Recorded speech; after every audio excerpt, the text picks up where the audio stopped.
So-called simulator games has always been a genre that interests me. Tycoon games, clickers, idle games, anything with a steady source of progression and growth through gameplay systems. Games that focus more on the growth side rather than the management side of gameplay pull me towards them, incredibly so. That is why scoring these types of games is difficult for me. I enjoy this type of game. I even enjoy them when they're not that good, not that deep in terms of mechanics, detailed in any way. Even so, a progression system and a tight game loop are enough to make me a believer, and Fast Food Simulator made me one, even though there is still much untapped potential and the variety and depth of content in the main systems of the game that I feel are lacking. Let's discuss the mechanics of the game. These mechanics can be separated into three categories. The first one is the mechanics and contents that involve the main gameplay cycle of the game, which is to run a fast food restaurant. The steps of running this restaurant involve many steps, which range from actually ordering the ingredients and other material needed to make and serve the food, picking and stocking these items, some in freezers, cooking food as ordered, and serving it. Serving includes getting the items on the tray and carrying the tray to the customers. Of course, like in many similar games, you can hire people to do some jobs for you.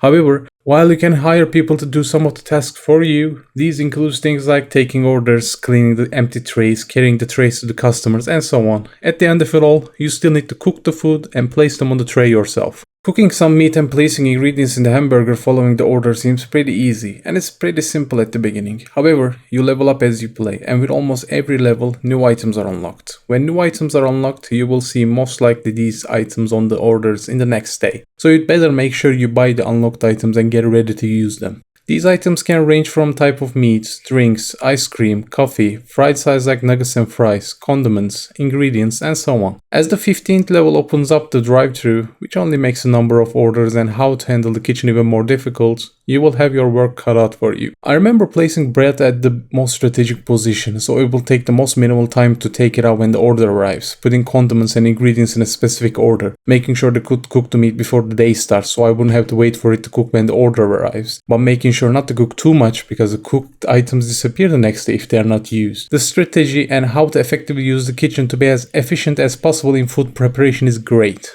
When the day is done and you have been on the edge of losing your momentum and going behind on orders, but you managing to pull through and finish the day with minimal errors and sighing a sigh of relief does feel pretty great in gameplay cycle sense, and it can also showcase in an extremely limited and basic way how working in a kitchen feels most of the time.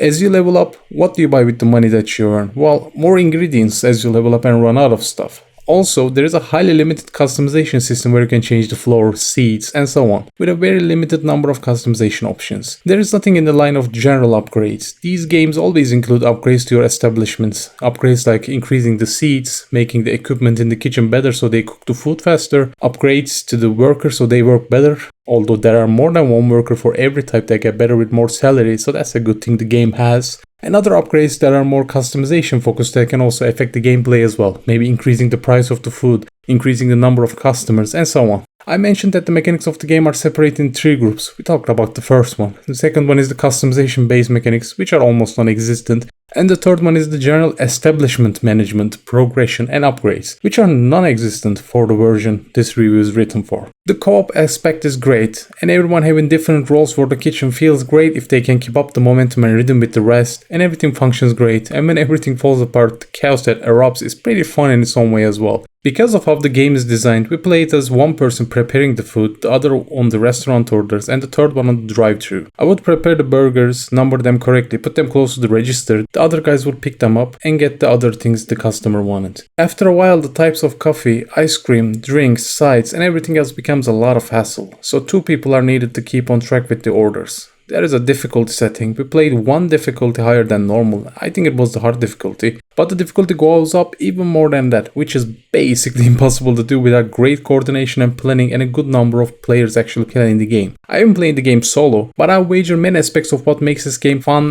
might go away when playing solo. The difficulty setting seems to change the number of customers, and if it did change the complexity or the order themselves, I haven't noticed. So increasing the difficulty, if you can handle it, actually will help you earn more money every day. If you think your team can handle it, it might be an idea to give it a try. With the customization option of how long do you want the day to be, you can create excruciatingly long and difficult days for your crew to run through, and maybe simulate the experience of working in fast food a little bit more closer to reality. However, I don't know why you would want to do that. This is a great game right here. The mechanics work great, they function together. When it works, the cycle of the game keeps you engaged and having a lot of fun. I talked about why it was difficult for me to rate games like this, because I feel like I'm inclined to overrate them a bit, because of how much I enjoy the genre, even if the games in that genre are not usually up to par. Is this game up to par? I think so. There's a lot of missing potential from missing mechanics that you would expect from games of this type, but the core gameplay and cycle is there, and I feel like a few content upgrades can push this game up to become an even better experience. It's fun with friends, simple but riveting. I just can't get enough of games like this.